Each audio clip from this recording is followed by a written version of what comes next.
Hello everyone, কেমন আছো তোমরা সবাই? আশা করি সবাই খুব খুব খুব ভালো আছো, আর আমরাও খুব ভালো আছি।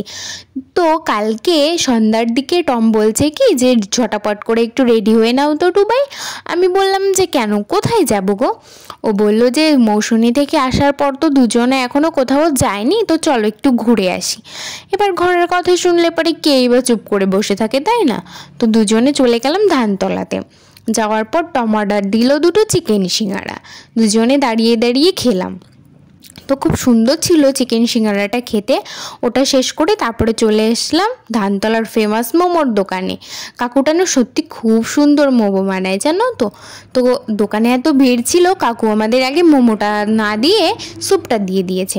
তো টম কী করেছে, ও স্যুপটা আগে শেষ করে দিয়েছে, তারপরে এই দাদাটা আমাদের মোমোটা রেডি করে দিল। তারপরে দুজনে দাঁড়িয়ে মোমোটা শেষ করলাম। তারপরে মোমোটা খাওয়ার পর চলে আসলাম সস ফুচকা খেতে। এই দেখো টম আমার প্লেট নিয়ে খেয়ে নিচ্ছিল সব, তো আমি ওর কাছ থেকেই সব কেড়ে নিয়ে নিলাম। তারপরে আমি দাঁড়িয়ে দাঁড়িয়ে খাচ্ছিলাম আর ভাবছিলাম যে এরপরে কি খাওয়া যায়।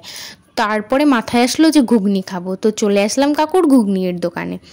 তো কাকু আমাদের ঘুগনি দিয়ে দিয়েছে। আমি আর টম দাঁড়িয়ে দাঁড়িয়ে খেলাম, খেয়ে তারপরে দুজনে বাড়ি চলে এসেছি।